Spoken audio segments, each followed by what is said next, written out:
बहुत समय पहले की बात है। गंगा नदी के किनारे एक पीपल का पेड़ था। पहाड़ों से उतरती गंगा अपने पूरे वेग से बह रही थी कि अचानक पेड़ से दो पत्ते नदी में आकर गिर जाते हैं। एक पत्ता तिरछा गिरता है और एक पत्ता सीधा गिरता है। जो पत्ता तिरछा गिरता है वो जिद पर अड़ जाता है और कहने लगता है कि आज चाहे जो हो जाए मैं इस नदी को रोक कर ही रहूंगा, चाहे मेरे प्राण ही क्यों न चले जाएं, मैं इसे आगे नहीं बहने दूंगा। वह पत्ता जोर जोर से चिल्लाने लगा कि रुक जा गंगा, मैं तुझे आगे नहीं जाने दूंगा। पर नदी तो बहती ही जा रही थी। नदी को तो पता ही नहीं था कि कोई पत्ता उसे रोकने का प्रयास कर रहा है।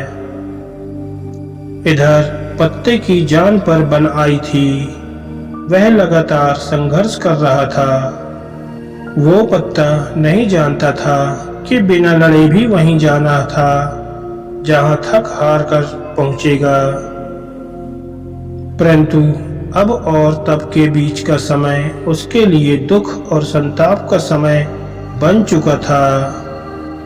वहीं दूसरा पत्ता जो सीधा गिरा था वो नदी के प्रवाह के साथ बड़े मजे से बहता जा रहा था और कह रहा था कि चल गंगा, आज मैं तुझे तेरी मंजिल तक पहुंचाऊंगा, चाहे जो हो जाए मैं तेरे मार्ग पर कोई भी अवरोधक नहीं आने दूंगा। नदी को इस पत्ते के बारे में भी कुछ पता नहीं था। वह तो अपने धुन में सागर की ओर बहती जा रही थी, लेकिन यह पत्ता खुश और आनंदित था क्योंकि उसे तो लग रहा था कि मैं ही नदी को अपने साथ बहाए ले जा रहा हूं। तिरछे पत्ते की तरह सीधे पत्ते को भी यह नहीं पता था कि चाहे वो नदी का साथ दे या नदी उसका साथ दे, नदी तो वहीं पहुंचेगी जहां उसे जाना है। पर अब तब के बीच का समय उसके लिए आनंद का समय बन चुका था। जो पत्ता नदी से लड़ रहा था उसके जीत का कोई उपाय नहीं था और जो पत्ता नदी के साथ बहता जा रहा था उसकी हार का कोई उपाय नहीं था। दोस्तों, यह कहानी हमें सिखाती है कि जिस दिन हम लड़ना छोड़ देते हैं उस दिन से हम जीना शुरू कर देते हैं। अब लड़ना छोड़ देने का अर्थ यह नहीं है कि आप सपने ना देखें या उसके लिए मेहनत करना बंद कर दें, बल्कि लड़ना छोड़ देने का अर्थ यह है कि आप उन चीजों को बदलने की कोशिश न करें जो आपके हाथ में नहीं है।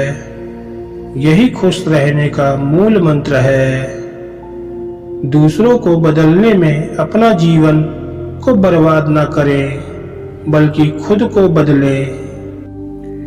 दोस्तों, अगर आपको हमारी ये वीडियो अच्छी लगी तो प्लीज़ हमारे चैनल को लाइक और सब्सक्राइब कीजिएगा, जिससे आने वाले हमारे हर लेटेस्ट वीडियो का नोटिफिकेशन आपको मिलता रहे। धन्यवाद दोस्तों।